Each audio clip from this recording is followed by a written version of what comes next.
They ignored my warning and woke up to $3 million in flood damage. Rex Thornfield's boots squelched through ankle-deep mud across what used to be Pristine Meadows' pristine streets. Around him, $600,000 homes sat like expensive boats run aground, foundations stained with Mother Nature's revenge. But this wasn't just about environmental law. It was about Emma, his 8-year-old daughter who'd sobbed watching bulldozers crush her favorite frogs and turtles. She'd trusted Daddy to keep them safe forever. Meet Rex, environmental engineer and weekend father who tried saving his neighbors from themselves. And meet Cordelia Blackthorne, board chair who dismissed federal environmental law like optional paperwork. Here's what happened. Cordelia's husband rushed a road through Emma's beloved wetlands in 72 hours. One tropical storm later, 23 homes flooded, $2.8 million in damage, and one satisfied father planning to buy Cordelia's house. The smell of moldy drywall now perfumed streets where Emma once counted salamanders. What would you do if your HOA bulldozed through federal law and flooded your street? Drop A if you're watching from anywhere that floods. This story proves why environmental laws exist. Rex Thornfield never planned to become the neighborhood environmental vigilante. The sound of cardinals chirping outside his new bedroom window seemed like a good omen 6 months earlier, back when he thought Pristine Meadows would actually live up to its name. After 20 years designing sustainable water management systems across the Southeast, Rex had chosen this particular Georgia subdivision for one reason: the 40-acre protected wetlands preserve. Following a messy divorce that left him starting over at 52, he wanted peace, quiet, and maybe some great blue herons for company. But the real reason Rex had chosen this house wasn't just the herons, it was Emma. After the divorce, their weekend custody visits always included frog hunting expeditions in the preserve. Emma, 8 years old with pigtails and rubber boots, had named every turtle and knew which pools housed the magic salamanders that only appeared in spring. The sound of her laughter echoing across those ancient waters had helped heal both their hearts after Mommy moved away. Emma called it Daddy's secret kingdom where animals were safe forever. She'd made him promise to protect the frogs and turtles, even from mean people. That promise would soon be tested in ways Rex never imagined. His modest $420,000 ranch house offered wetlands views where endangered spotted salamanders bred in pools older than the state itself. The morning mist rising from these ancient waters carried the earthy scent of centuries-old cypress and the soft plop of turtles diving for cover. The HOA fees ran $280 monthly for landscaping and environmental stewardship, a phrase that would later make him laugh bitterly. Rex's first red flag came wrapped in gardenias and condescension at the new resident orientation. He'd mentioned his environmental engineering background, thinking it might help with conservation efforts. Cordelia Blackthorne's response could have frozen hell. "We prefer residents who appreciate progress over red tape, Mr. Thornfield." The woman's perfume, overpowering gardenias masking cigarette smoke, seemed designed to announce her presence 3 rooms away. At 58, she commanded the HOA like a deposed Southern belle who'd traded charm for raw power. Her rigid posture suggested someone accustomed to getting her way through whatever means necessary. Rex learned Cordelia's history through neighborhood gossip served with sweet tea and bitter truth. Former Millbrook County Councilwoman, until developer kickback scandals forced her resignation 2 years earlier. The corruption investigation had made regional headlines, though charges never stuck thanks to high-priced Atlanta attorneys and convenient memory lapses among key witnesses. Now she ruled from her $780,000 colonial, the neighborhood's crown jewel that looked down on lesser mortals like a plantation mansion surveying the fields. The house featured a circular driveway, imported Italian marble, and security cameras that seemed to monitor more than just her own property. Her husband owned Blackthorne Construction, which had built half the subdivision and maintained suspiciously lucrative contracts for all community improvements. Talk about keeping business in the family, though Rex suspected the real family business was extracting maximum profit from captive neighbors. The 127 home development attracted families earning $80,000 to $200,000, young professionals commuting to Atlanta, retirees enjoying maintenance-free living, everyone thrilled that property values had climbed 15% in 3 years. Most residents had never heard terms like Clean Water Act or jurisdictional wetlands, and preferred staying ignorant of such complications. Rex's morning routine included wetlands walks where he documented wildlife with engineering precision. The crunch of autumn leaves underfoot reminded him why he'd chosen this sanctuary. Migrating warblers stopped here during spring and fall journeys. Native orchids bloomed in secret spots known only to deer and dedicated naturalists. Everything felt balanced, natural, protected by federal law and community covenant. The preserve had been designated protected habitat since 1987, with clear restrictions in every property deed. Rex had specifically researched this before buying, ensuring his investment aligned with his values. Then the orange survey stakes appeared like geometric cancer throughout the preserve, and Rex realized his promise to Emma would be tested by forces that viewed endangered salamanders as inconvenient obstacles to suburban progress. The diesel fuel smell from surveying equipment was already seeping through his windows when he tried sleeping that night. 3 weeks later, Cordelia dropped her bombshell at the December HOA meeting with the theatrical flair of a politician announcing tax cuts. Ladies and gentlemen, I'm thrilled to present our Connectivity Improvement Project, a beautiful new road linking our community directly to Millbrook Shopping Center. The room erupted in excited murmurs. Parents calculated shorter drives to soccer practice. Retirees imagined easier access to the pharmacy. Everyone saw dollar signs as property values would surely climb with improved convenience. The scent of Cordelia's victory perfume seemed stronger tonight. Gardenias mixed with the metallic tang of ambition. Rex's stomach dropped like a stone in those very wetlands Cordelia planned to pave. This road will reduce commute times by 47% according to our traffic study, Cordelia continued, producing a glossy folder thick enough to stop bullets. Construction begins January 15th, just 30 days away. Rex's hand shot up faster than a rocket launch. Where exactly does this road go? Cordelia's smile could have powered Atlanta. The most efficient route crosses the southeastern portion of our preserve, minimizing impact while maximizing benefit. The southeastern portion. Rex knew every inch of that area. It contained the deepest seasonal pools where salamanders had bred for generations and where Emma had named her favorite turtles. It was also the exact center of federally protected wetlands. Have environmental impact studies been completed? Rex asked, his engineering training keeping his voice steady despite his racing pulse. Mr. Thornfield, we've consulted extensively with local authorities, Cordelia replied, waving dismissively. This project represents progress, not problems. Local authorities. Rex noted she didn't mention federal agencies, the ones that actually mattered for wetlands protection. His years working with the Army Corps of Engineers flooded back. He remembered countless projects delayed for months while waiting for something called 404 permits. The federal government didn't mess around when it came to wetlands violations, with fines reaching $37,500 per day for unauthorized construction. The next morning brought Emma for their weekend custody visit, and the sight that broke both their hearts. Orange stakes dotted her beloved frog kingdom like grave markers. "Daddy, why are there sticks in the turtle pools?" she asked, her small hand trembling in his. Rex knelt beside her, choosing words carefully. "Some people want to build a road here, sweetheart." Emma's eyes filled with tears. "But you promised the animals would be safe forever." The next morning, Rex drove to Millbrook County's planning office, a beige building that smelled like old coffee and bureaucratic despair. After 3 hours searching permit databases, he discovered exactly what he'd suspected. No applications filed for wetlands crossing permits, no environmental impact assessments, no federal consultations whatsoever. You can't just decide to build through wetlands, Rex thought grimly, any more than you can decide to build through your neighbor's living room. Those 404 permits existed for good reason.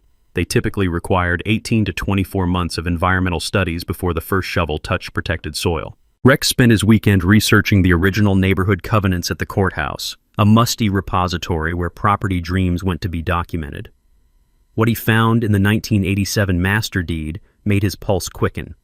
Explicit environmental protection clauses prohibiting any development, grading, or alteration of natural drainage patterns in the preserve. Armed with federal law and community covenants, Rex called an emergency HOA meeting for the following Tuesday.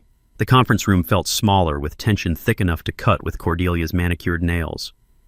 "I've researched this road project," Rex announced, spreading documents across the table like a poker player revealing a royal flush. "Federal law requires environmental impact studies before any construction in protected wetlands. This process takes minimum 18 months, not 30 days. Cordelia leaned back in her chair, fingers steepled like a spider contemplating its web. The fluorescent lights hummed overhead like agitated wasps. Mr. Thornfield seems more concerned with swamp creatures than neighbors' convenience. Laughter rippled through the room. She'd perfectly pitched her response to the audience. Rex felt the weight of 40 pairs of eyes judging him as the neighborhood killjoy who valued salamanders over convenience. "These aren't just swamp creatures," Rex replied, his voice gaining strength. "We're talking about endangered species protected by federal law. Violations carry fines up to $7,500 per day." "Per day?" squeaked Gladys Pemberton, the 73-year-old board treasurer who'd been quietly crunching numbers on her calculator. Cordelia steamrolled ahead like a bulldozer through environmental regulations. "Local environmental experts have assured us this project poses no significant impact. We have traffic studies proving 47% commute reduction. Property values could increase $50,000 per home." The room's energy shifted back toward Cordelia as neighbors calculated mortgage improvements versus environmental concerns.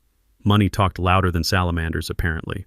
"I'm calling for an emergency board vote," Cordelia announced. "All in favor of proceeding with the connectivity project as scheduled?" 4 hands rose immediately. Only Gladys abstained, looking like she'd rather be anywhere else, possibly in one of those endangered salamander pools. Rex realized he was watching a masterclass in political manipulation. Cordelia had framed environmental protection as anti-neighbor selfishness, while positioning herself as the champion of progress and prosperity. "Motion carries," Cordelia declared triumphantly. "Mr. Thornfield, I hope you'll support what's best for our community." Rex left that meeting understanding he'd entered a chess match against a grand master who'd already mapped out her victory. But she'd made one crucial mistake. She'd assumed he'd fold under social pressure. The next morning, Rex's coffee mug nearly slipped from his hands when he spotted construction equipment already being staged at the preserve's edge. Cordelia wasn't waiting for January 15th. She was creating facts on the ground to prevent opposition. The sound of diesel engines warming up carried across the wetlands like mechanical thunder, drowning out the morning bird songs that had welcomed him and Emma to this neighborhood. Monday morning arrived with the roar of heavy machinery that made Rex's coffee taste like motor oil. Blackthorn construction crews had materialized at dawn with the efficiency of an occupying army. Bulldozers, excavators, and dump trucks lined up like mechanical dinosaurs ready to feast on protected habitat. Rex grabbed his camera and documentation folder, determined to create an evidence trail that would make federal prosecutors weep with joy. What he photographed over the next 3 hours violated so many environmental regulations he lost count. No erosion barriers, no sediment fences, no environmental monitors. The crew was attacking wetlands like they were paving a Walmart parking lot. Emma was with Rex the morning bulldozers began destroying her frog kingdom. The sound of her sobbing, "Daddy, they're squishing my turtle friends," echoed across the wetlands louder than diesel engines. Rex held his crying daughter while watching centuries-old salamander pools disappear under concrete. The metallic taste of fury filled his mouth as Emma asked through tears, "Did we fail the animals, Daddy?" That night, Rex made a decision that would change everything. This wasn't just about environmental law anymore. This was war. The acrid smell of disturbed wetland sediment, centuries of decomposed organic matter now exposed to air, began drifting toward the neighborhood like nature's own tear gas. Rex fired off his first salvo that afternoon, sending certified letters to the EPA Region 4 office in Atlanta and the Georgia Environmental Protection Division. His formal complaint included GPS coordinates, photographic evidence, and a detailed timeline showing Cordelia's rush to bypass federal permitting. Cordelia's retaliation arrived faster than Amazon Prime delivery. Tuesday morning brought the first HOA violation notice tucked under his windshield wiper like a parking ticket from hell. Unauthorized garden structure detected on property. Bird bath exceeds height restrictions per Community Covenant Section 12.4.b. Fine. $150. Wednesday delivered violation number 2. Non-compliant fence height measured at rear property line. Another $150. Thursday's special was improper mailbox positioning. Must be precisely 42 inches from curb per postal regulations. Rex measured his mailbox. It sat at 41.5 inches. The metallic taste of fury filled his mouth as he realized he'd apparently committed the cardinal sin of being half an inch off perfect compliance. Another $150. The woman was nickeling and diming him to death while bulldozing through federal environmental law. You had to admire the audacity, even while wanting to strangle her with her own garden club membership ribbon. Friday brought his first potential ally when Gladys Pemberton knocked on his door carrying homemade banana bread and a worried expression. The sweet scent of cinnamon couldn't mask the fear in her eyes. "Rex, I need to tell you something," she whispered, glancing around like CIA agents might be lurking behind his azaleas. "Cordelia threatened me after that board meeting, said if I kept asking questions about finances, she'd challenge my deed restrictions. Apparently my corner lot violates some obscure setback requirement from 1987. Rex invited her inside, noting how Gladys's hands shook slightly as she poured cream into her coffee. The elderly woman owned the most valuable corner lot in the neighborhood, worth nearly $100,000 more than comparable homes because of its prime location. If Cordelia could force a deed challenge, Gladys might lose everything. "She's been systematically intimidating anyone who might oppose her," Gladys continued. "The Hendersons asked about environmental studies 2 weeks ago. Suddenly their teenage son got cited for excessive noise violations for practicing guitar after 7 p.m.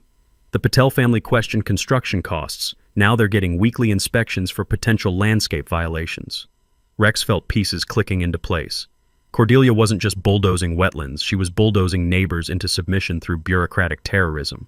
Meanwhile, environmental destruction accelerated with the precision of a Swiss watch. Construction sediment was filling seasonal pools that had supported endangered species since the Pleistocene era. Each evening, Rex documented dead fish floating in Millbrook Creek downstream from the construction site.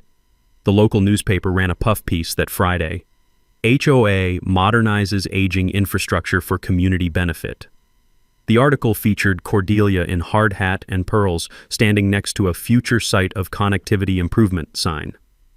Rex appeared in a smaller photo looking stern beside a wetlands protected marker, described as a disgruntled newcomer resistant to neighborhood progress.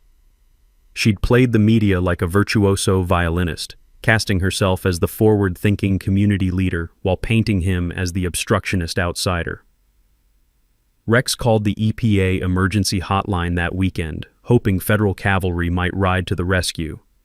The response crushed his optimism. Inspectors couldn't visit until Tuesday due to budget constraints and scheduling conflicts. By Tuesday, Cordelia's crews would have the road foundation poured and half the wetlands filled with concrete, but Sunday night brought a discovery that changed everything. Rex's motion-activated trail cameras captured something extraordinary.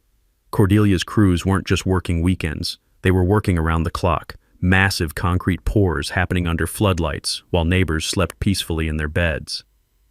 By Monday morning, 200 yards of roadway stretched across the wetland's core like a concrete scar through paradise. But Rex had evidence of something potentially criminal, deliberate 24/7 construction designed to bypass federal oversight. The grinding sound of concrete mixers at 3 a.m. had become his new alarm clock, a mechanical lullaby celebrating environmental destruction that would make excellent evidence in federal court. Tuesday morning brought the federal cavalry, but Cordelia had prepared for this battle like a general defending her last stronghold. EPA Inspector Janet Clearwater arrived at 9 a.m. sharp, driving a white government sedan that screamed environmental compliance nightmare to anyone with half a brain. The metallic slam of her car door echoed across the neighborhood like a gunshot at dawn.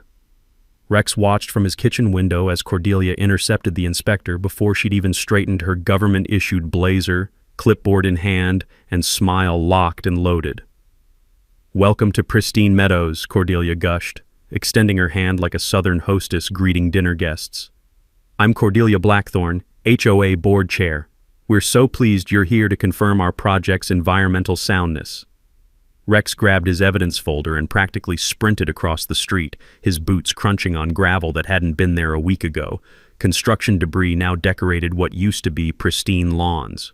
"As you can see, our connectivity improvement crosses only previously disturbed land," Cordelia explained, gesturing toward the concrete road now bisecting what had been pristine wetlands 72 hours earlier. "We have comprehensive soil surveys from 2019 confirming no sensitive habitat existed here." She produced a manila folder thick enough to choke a horse, falsified documentation that probably cost more than Rex's monthly mortgage and looked suspiciously professional for something supposedly prepared by local contractors. "Actually," Rex interrupted, "I have 8 months of wildlife photography proving active wetlands right where that road sits." He spread his evidence across the hood of the EPA vehicle like a card dealer working Vegas. GPS-coordinated photos showed endangered salamanders, seasonal pools, and protected vegetation, all taken at the exact coordinates now buried under concrete. Inspector Clearwater examined both sets of documentation with the poker face of someone who'd investigated environmental crimes from Florida Everglades to Alaska's North Slope. The morning sun glinted off her wire-rimmed glasses as she compared Rex's time-stamped photos with Cordelia's mysterious soil survey. These GPS coordinates match federal wetlands inventory data, Clearwater noted, tapping Rex's photographs. Mrs. Blackthorne, where exactly did this 2019 soil survey take place? Cordelia's smile flickered like a light bulb about to burn out. Our environmental consultants assured us of full compliance with all applicable regulations. Which consultants? Clearwater pressed. Blackthorne Environmental Services, Cordelia replied without missing a beat. Rex nearly choked on his morning coffee. That's your husband's company. You surveyed yourselves? The inspector's eyebrows rose toward her government-issued hairline. In Rex's experience working with federal agencies, nothing made regulators happier than discovering obvious conflicts of interest wrapped in obvious lies tied with a bow of environmental destruction. That afternoon brought an emergency HOA meeting that felt more like a town hall lynch mob. Cordelia had spent the morning working the phones, and the conference room buzzed with angry voices before Rex even arrived. The smell of instant coffee and simmering resentment filled the air thicker than construction dust. Thanks to Mr. Thornfield's harassment campaign, we now face federal investigation, Cordelia announced, her voice dripping with martyred righteousness. His frivolous EPA complaint threatens our community improvement project and could result in costly legal fees for everyone. Neighbors turned to stare at Rex like he'd personally stolen Christmas, Easter, and their children's college funds. I propose a special assessment of $2,800 per household to fund our legal defense against these baseless environmental allegations, Cordelia continued. We cannot allow outside interference to destroy our property values and community progress. The room erupted in concerned murmurs. Young families couldn't afford surprise $2,800 bills. Retirees on fixed incomes looked physically ill. Several parents whose children had developed mysterious respiratory problems since construction began suddenly seemed less enthusiastic about progress that came with hospital visits. Rex realized Cordelia was playing psychological warfare, making him the villain responsible for everyone's financial pain while positioning herself as the victim of federal overreach. The woman understood neighborhood politics better than most campaign managers. These aren't baseless allegations, Rex countered, standing to address the room. Federal law requires permits before disturbing wetlands. Your board chair rushed construction to avoid compliance, and now we're all paying the price. Mr. Thornfield seems determined to bankrupt our community over swamp water, Cordelia replied smoothly. Some of us believe neighbors matter more than salamanders. But cracks were forming in Cordelia's coalition like fissures in a dam under pressure. Mrs. Henderson raised her hand tentatively. My son's asthma has gotten worse since construction started. Could there be a connection? Dr. Marcus Webb, a retired hydrogeologist living on Pine Street, cleared his throat with the authority of someone who'd spent decades studying water systems. I've been monitoring water quality downstream. We're seeing fish kills and elevated sediment levels that suggest significant environmental disruption. These so-called experts are fear-mongering, Cordelia shot back, but her voice had lost its earlier confidence. Our project follows all local guidelines. Local guidelines don't override federal environmental law, Dr. Webb replied calmly. When migratory birds use isolated wetlands, those areas receive the same federal protection as the Mississippi River. That night, Rex's phone buzzed with a weather alert that made his engineering blood run cold. Tropical Storm Helena was rapidly strengthening in the Gulf of Mexico, with the National Weather Service upgrading their weekend forecast to unprecedented rainfall amounts, potentially historic flooding event. Rex grabbed his calculator and started running numbers that terrified him. Cordelia's road had eliminated the neighborhood's natural flood protection just as Mother Nature prepared to send the biggest bill of the century. The timing was so catastrophically perfect it felt like cosmic justice.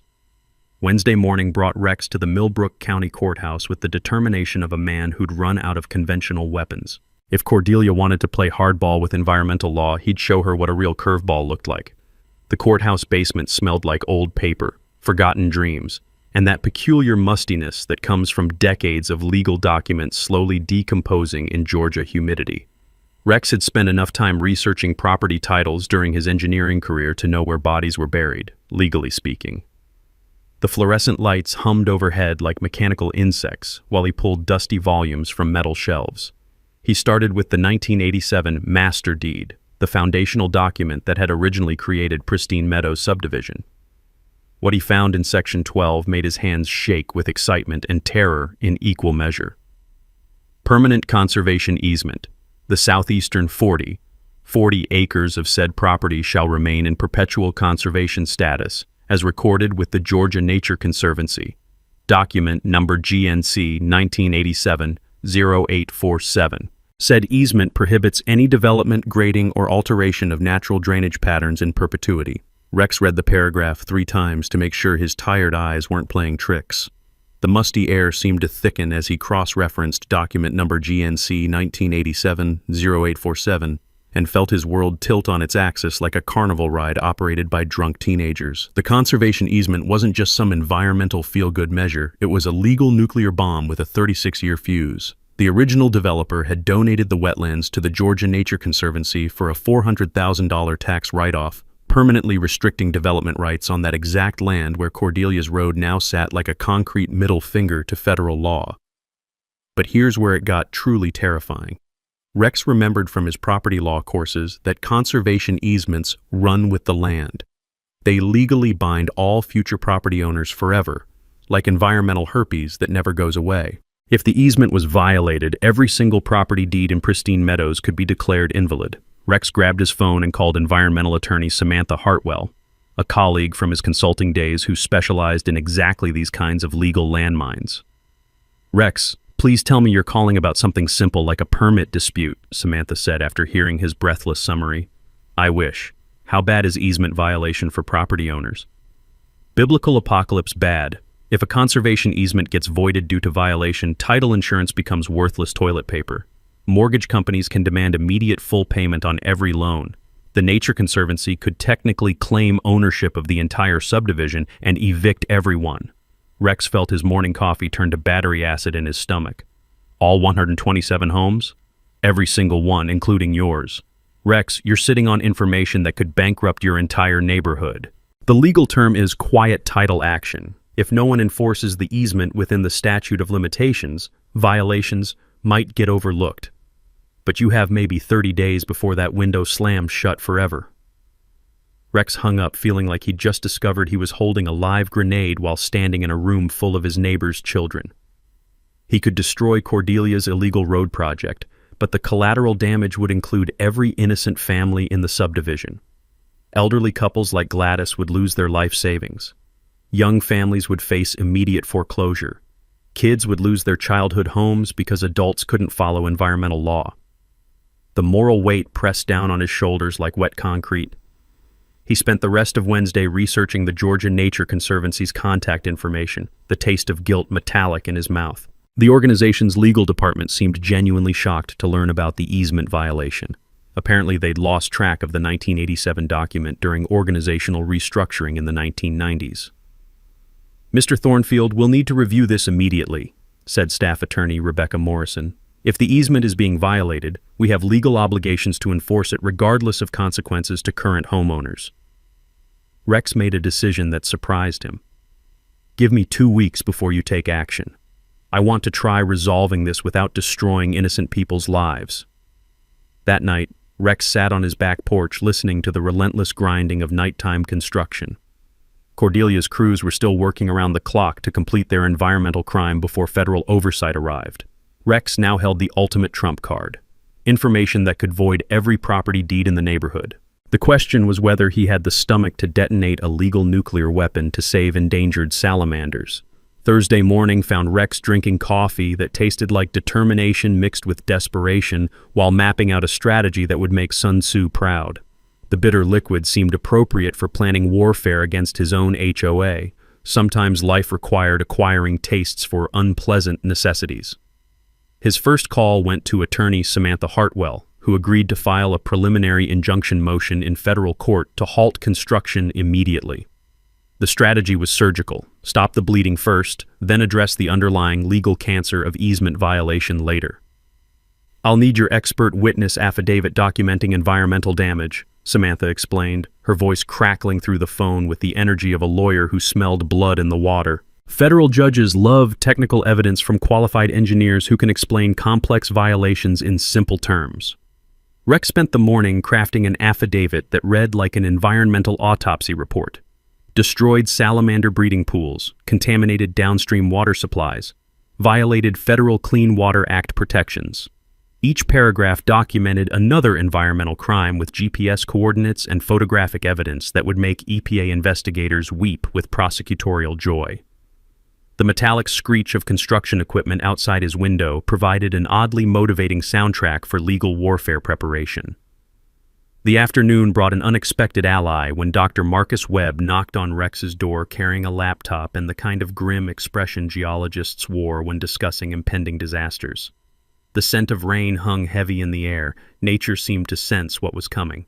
"Rex, I've run hydrological models on what Cordelia's road has done to our natural drainage," Dr. Webb announced, spreading printouts across Rex's kitchen table like battle plans. "The next major storm will flood this neighborhood worse than Hurricane Katrina hit New Orleans." The computer models were terrifying in their precision. Rex remembered from his water management days that wetlands functioned like enormous sponges. They absorbed stormwater the same way a kitchen sponge soaks up spilled coffee. Destroy the sponge, and the coffee floods your entire counter. Cordelia's road had eliminated 40 acres of natural flood protection right before storm season. Based on historical storm data, any rainfall over 4 inches in 12 hours will flood 23 homes on the lower streets, Dr. Webb explained, pointing to red zones on his computer model. Cordelia's house sits right in the center of the projected flood zone. The irony was delicious enough to serve at Sunday dinner. They spent the next 2 hours installing stream gauges and precipitation measurement equipment throughout the neighborhood, working with the methodical precision of scientists preparing for the experiment of a lifetime.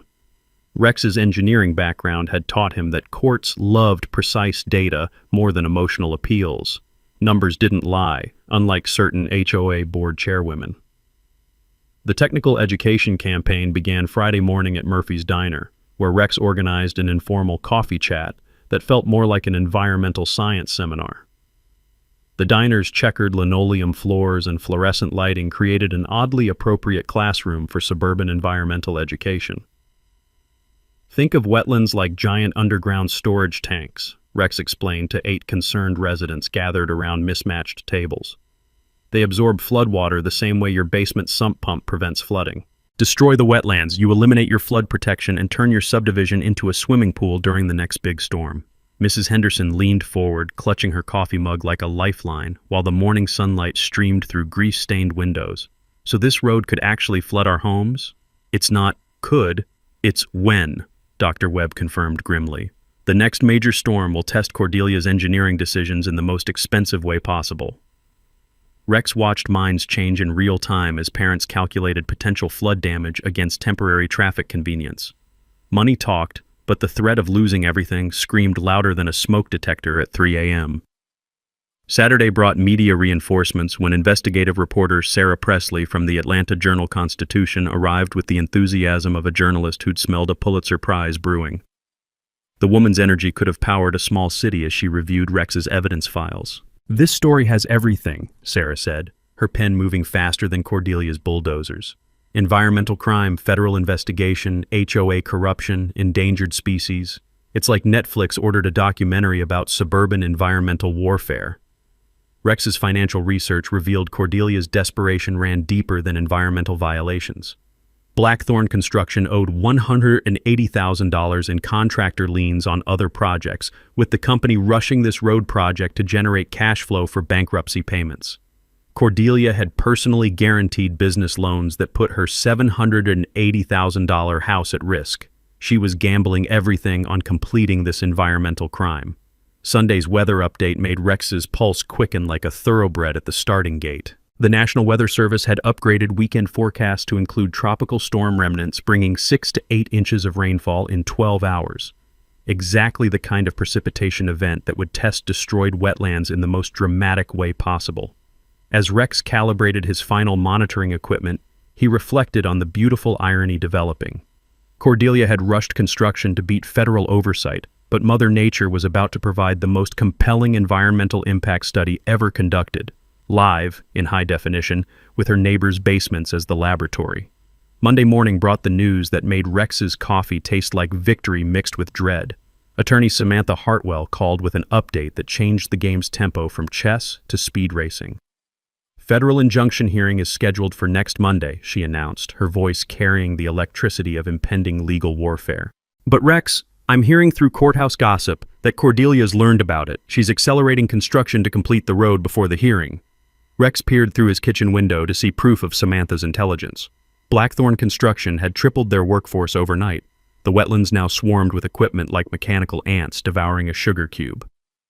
The acrid smell of diesel exhaust and concrete dust hung in the morning air thick enough to taste.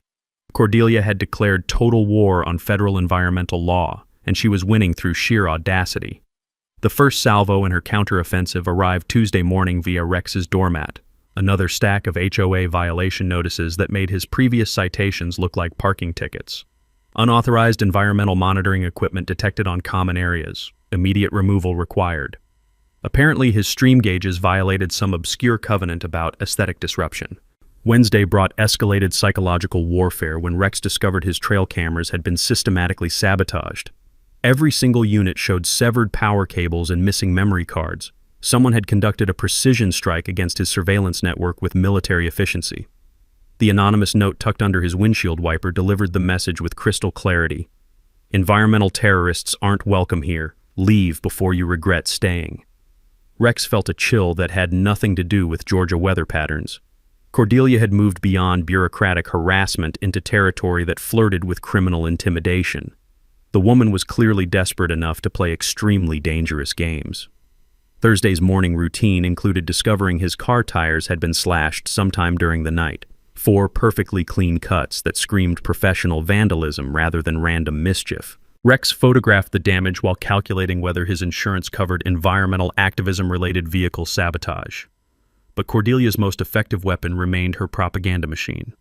She'd spent the week working neighborhood phones like a campaign manager before Election Day, and the results showed in Friday's emergency HOA meeting atmosphere.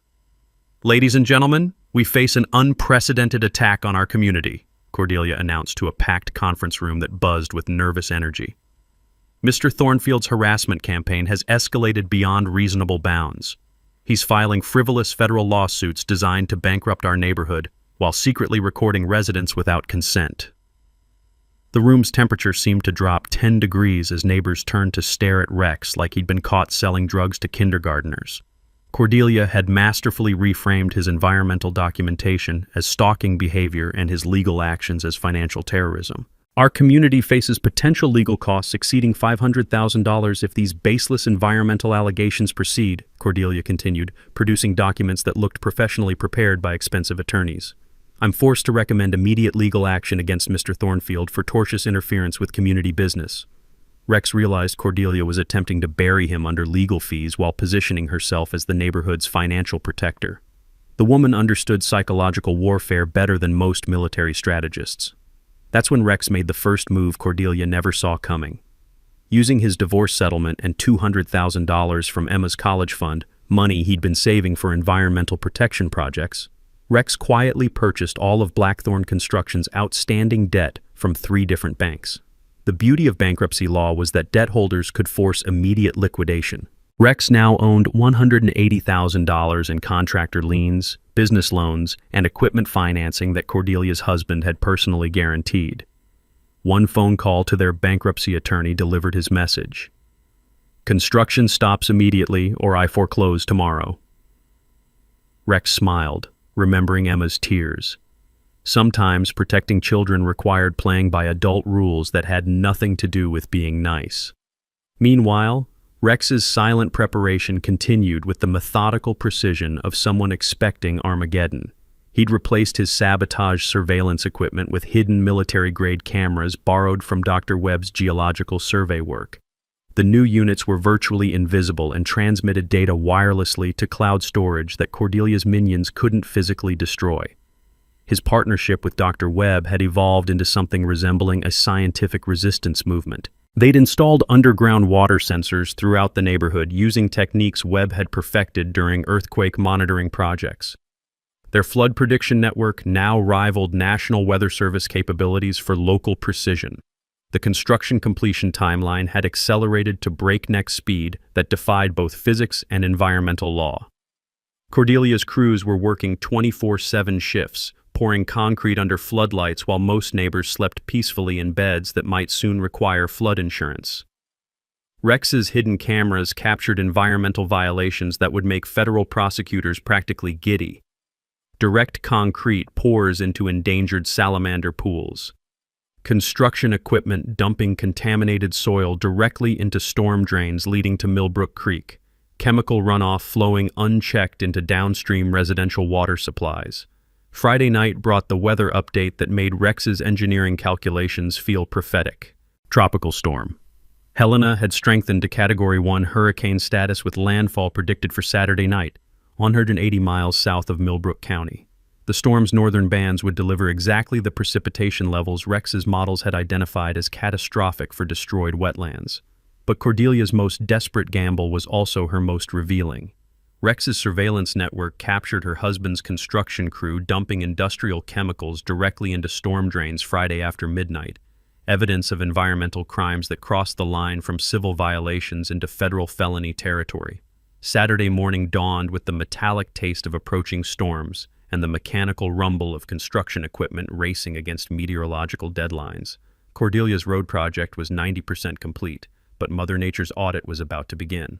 Friday night arrived with Hurricane Helena bearing down on Georgia like nature's own collection agency, and Rex's weather station registered the first drops of what meteorologists were calling a once-in-a-generation precipitation event. The air pressure had dropped so dramatically that Rex's ears popped just walking to his mailbox, a sure sign that atmospheric hell was about to break loose. By 11 p.m., Helena made landfall 200 miles south with the fury of a Category 1 hurricane that had spent weeks gathering moisture over the Gulf of Mexico. Rex watched radar imagery on his laptop while rain began pelting his windows with the intensity of machine gun fire. His automated monitoring equipment hummed to life as the storm's northern bands reached Millbrook County. The first 2 inches fell by midnight, and Rex's real-time flood sensors detected something terrifying. Water was already backing up behind Cordelia's road embankment instead of flowing through the destroyed wetlands. His engineering calculations were proving themselves with the precision of a Swiss watch and the destructive power of a demolition crew. At 2 a.m., Rex's phone buzzed with the first emergency call. "Rex, this is Martha Henderson on Pine Street. We've got water coming into our basement. Is this normal?" Rex checked his flood monitoring dashboard and felt his stomach drop like a stone through honey. The natural drainage that should have absorbed Helena's rainfall had been replaced by concrete that channeled everything toward expensive homes like a funnel directing water into a shot glass. "It's going to get worse, Martha. Move valuable items to your second floor immediately." By 3 a.m., Rex's phone was ringing constantly as the mathematical precision of environmental disaster unfolded exactly as his models had predicted. The metallic taste of adrenaline filled his mouth as he documented each flooded basement, cross-referencing water levels with GPS coordinates and timestamps that would make federal prosecutors practically dance with joy. Pine Street flooded first, the houses closest to Cordelia's artificial dam. Maple Avenue followed 30 minutes later as backed-up stormwater found new routes through subdivisions never designed for wetland-level flooding. The acrid smell of electrical systems shutting down began drifting through the neighborhood like industrial incense. Rex's hidden cameras captured the disaster in real-time high definition, water pouring around Cordelia's road foundation like liquid seeking justice, basements filling faster than sump pumps could handle, expensive cars floating in garages like bathtub toys abandoned by giant children. At 4:30 a.m., his phone rang with the call he'd been simultaneously expecting and dreading. "Rex, this is Cordelia. You have to fix this environmental disaster immediately." The woman's voice carried none of its usual commanding authority. Instead, she sounded like someone watching their life savings flood away in real time.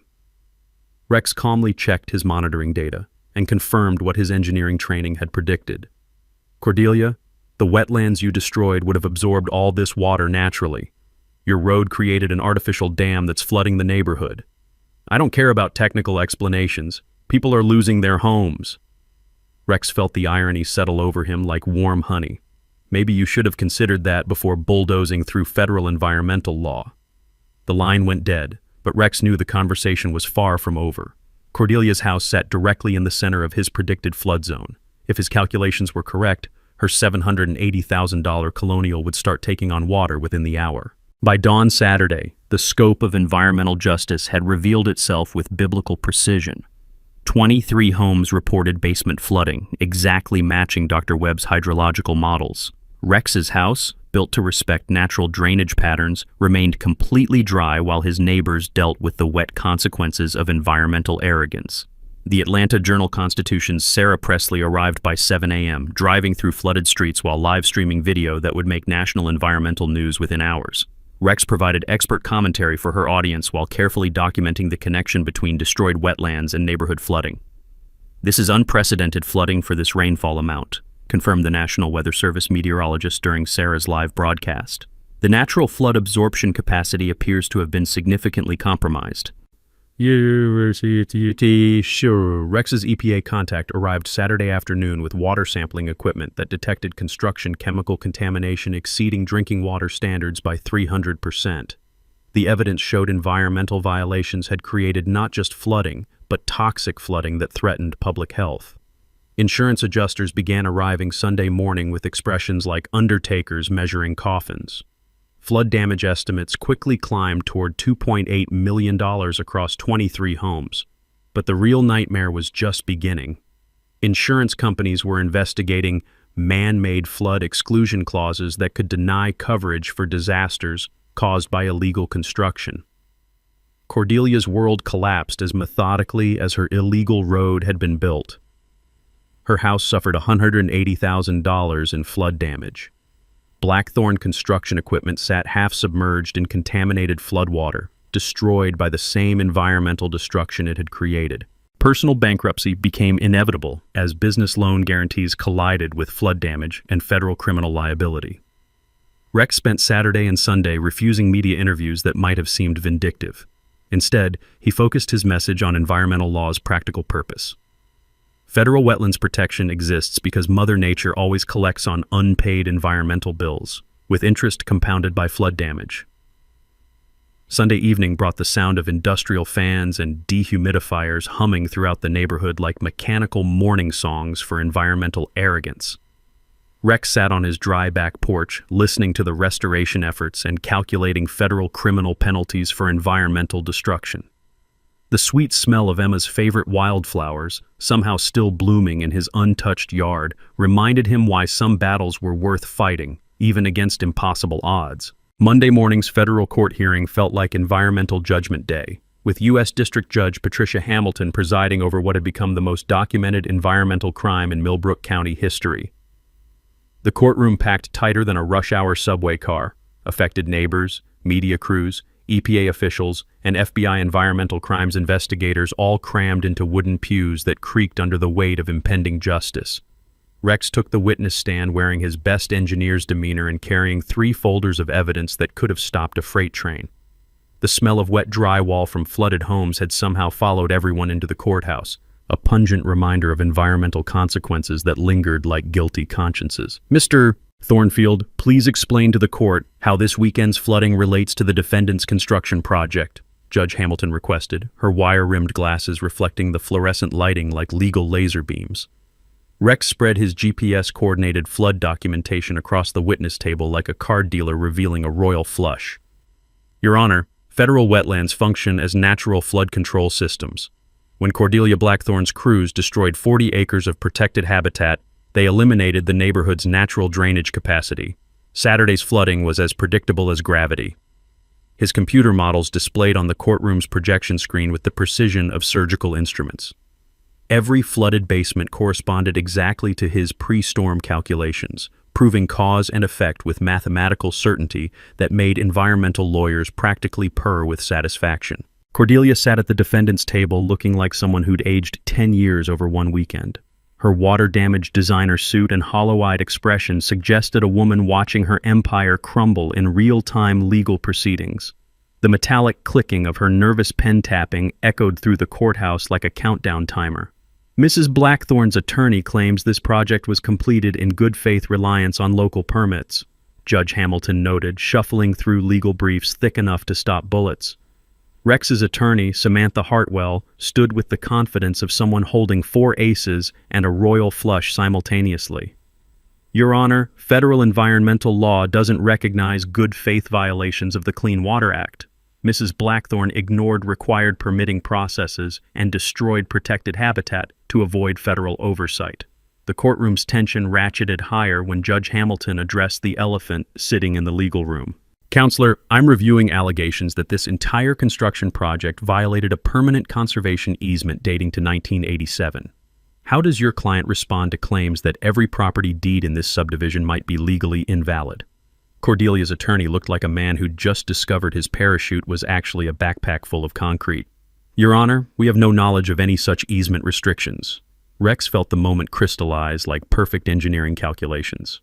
Judge Hamilton called a 30-minute recess to review conservation easement documentation, and the courtroom erupted into nervous whispers that sounded like escaping steam from a pressure cooker about to explode.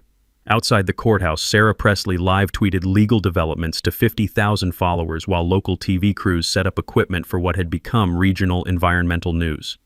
Rex's story was spreading across social media faster than floodwater through destroyed wetlands. When court reconvened, Rex's attorney delivered the legal equivalent of a nuclear weapon. Your Honor, we present the 1987 master deed establishing permanent conservation easement with the Georgia Nature Conservancy. This document legally prohibits any development in the exact area where Mrs. Blackthorne's road now sits. The easement violation potentially voids all 127 property deeds in Pristine Meadows subdivision. The courtroom fell silent except for the sound of Cordelia's sharp intake of breath and the mechanical hum of court reporter equipment documenting legal history. Rex watched color drain from faces throughout the gallery as neighbors realized their homes might be legally worthless. Judge Hamilton reviewed the easement documentation with the methodical precision of someone handling unexploded ordnance. Mrs. Blackthorne, did your environmental consultants review this conservation easement before construction began? Cordelia's voice cracked like thin ice under pressure. Our consultants were... Blackthorne Environmental Services assured us of full compliance with applicable regulations. Your husband's company surveyed itself for environmental compliance? Judge Hamilton's eyebrows rose toward her judicial hairline. And somehow missed a recorded conservation easement? The EPA announced its decision during the afternoon session. Immediate criminal investigation into environmental violations, with potential charges including conspiracy, environmental destruction, and obstruction of federal oversight. Cordelia and her husband faced up to $500,000 in fines, plus 5 years federal prison time. Rex's vindication arrived with the judge's final ruling. This court orders immediate cessation of all activity on the disputed property pending resolution of conservation easement violation. The defendant's flagrant disregard for federal environmental law resulted in precisely the flooding damage that wetlands protection was designed to prevent. Rex exited the courthouse to supportive neighbors and media attention that felt surreal after months of fighting alone. Gladys Pemberton publicly apologized for not supporting him earlier, while Dr. Webb announced the formation of a neighborhood environmental restoration fund. The metallic taste of victory mixed with relief as Rex realized he'd won more than a legal battle. He'd proven that environmental law served practical purposes beyond protecting salamanders. Federal protection existed because Mother Nature operated by non-negotiable physical laws that didn't care about political convenience or construction deadlines. But the sweetest victory would come later, when he could tell Emma that her turtle friends would be safe forever, and the mean lady's house would become their new hospital. 6 months later, Rex stood in the restored wetlands breathing air that smelled like victory mixed with native wildflowers instead of diesel fumes and regret. The $800,000 federal restoration grant had worked environmental magic. Cordelia's concrete road had been completely removed, replaced by meandering boardwalks that respected natural drainage patterns like civilized people respected property boundaries. The endangered spotted salamanders had returned to their ancestral breeding pools with the enthusiasm of college students discovering free pizza. Rex's morning walks now featured the cheerful plop of turtles diving for cover and the liquid notes of red-winged blackbirds nesting in restored cattail marshes. Emma squealed with delight during their weekend visits, counting 17 new turtles that had emerged from wherever turtles hide during construction nightmares. "Daddy, you kept your promise," she announced while photographing a great blue heron with her new wildlife camera. "The animals are safe forever now." Cordelia's legal saga had concluded with the satisfying precision of environmental justice. She'd pleaded guilty to federal environmental crimes, receiving 18 months probation and community service hours that ironically involved wetlands restoration work. Her husband served 6 months in federal prison for conspiracy and fraud charges, with $350,000 in fines paid through the forced sale of their water-damaged colonial. 6 months after Cordelia's bankruptcy, her $780,000 colonial went up for auction. Rex bought it for $320,000, using money he'd recovered from Blackthorn Construction's liquidation, plus the satisfaction of knowing karma had an excellent sense of timing. The house became Emma's Wildlife Rescue Center, a free sanctuary where neighborhood children could learn about wetlands conservation. The bronze plaque by the front door read, "Cordelia Blackthorn and descendants banned from premises in perpetuity. Environmental crimes have consequences." Emma's favorite addition was the turtle hospital in what used to be Cordelia's master bedroom. "The mean lady's house is helping animals now, Daddy," she said while bottle-feeding an orphaned raccoon. "The turtles forgive her, but I don't have to." Rex watched his daughter nurturing wildlife in the same room where Cordelia had once planned environmental destruction. Emma had taught him that some promises to children were worth breaking a few adult rules to keep. The Blackthorn Construction bankruptcy had provided unexpected benefits for the neighborhood. Federal disaster assistance covered flood repairs, while insurance companies eventually settled claims after the new HOA board was elected and environmental compliance achieved. Property values had actually increased 18% once the environmental violations were resolved and natural flood protection restored.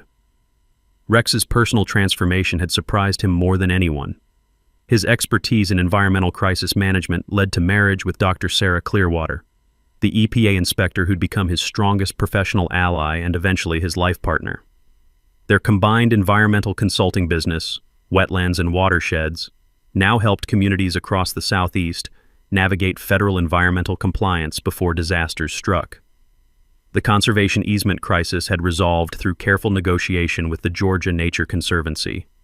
The organization agreed to modified easement terms that preserved core wetlands while allowing the neighborhood to retain property ownership under enhanced environmental protections. Monthly HOA fees dropped 45% after eliminating development projects that violated federal law. Rex's transformation of HOA governance had become a model for environmental compliance nationwide. His online course, Environmental Law for Community Leaders, had been downloaded over 150,000 times, teaching homeowners to research conservation easements and environmental restrictions before purchasing property. Every buyer should understand what environmental laws protect their investment. The Pristine Meadows Environmental Education Center now operated year-round in the restored wetlands, offering school field trips and adult education programs that drew visitors from across Georgia. Rex particularly enjoyed leading tours for other HOA boards facing environmental challenges. His story served as both warning and inspiration for communities tempted to ignore federal environmental law. Gladys Pemberton had emerged as an unlikely environmental champion, establishing the Gladys Pemberton Environmental Stewardship Award for local high school students pursuing environmental careers. Her corner lot had become a demonstration site for rain gardens and native landscaping that managed stormwater naturally while supporting local wildlife. The annual Millbrook County Spring Nature Festival now drew 12,000 visitors to celebrate environmental restoration success. Rex particularly enjoyed watching children discover salamanders in pools that had been buried under concrete just months earlier. Environmental education worked best when it involved hands-on discovery rather than abstract lectures about federal regulations. Rex's morning coffee now tasted like satisfaction mixed with purpose as he watched great blue herons fishing in pools that federal law had saved from permanent destruction. The sound of spring peepers singing at dawn had replaced the mechanical grinding of construction equipment as his neighborhood's signature soundtrack. But his phone rang with a familiar challenge. "Mr. Thornfield, this is Jennifer Martinez from Pensacola. Our city council just approved a shopping mall and a manatee sanctuary, and we need someone who understands fighting environmental crimes." Rex smiled, recognizing the tone of desperate determination he'd once carried himself. I'll be right there, Jennifer. Let me pack my environmental law books and flood prediction models.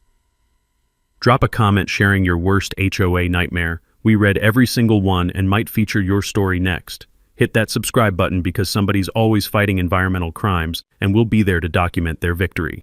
Thanks for hanging out with us on HOA Stories, where the HOA Karens meet their match. If this story had you cheering or cringing, go ahead and like the video, drop a comment with your reaction, and hit subscribe so you're ready for the next wild HOA tale.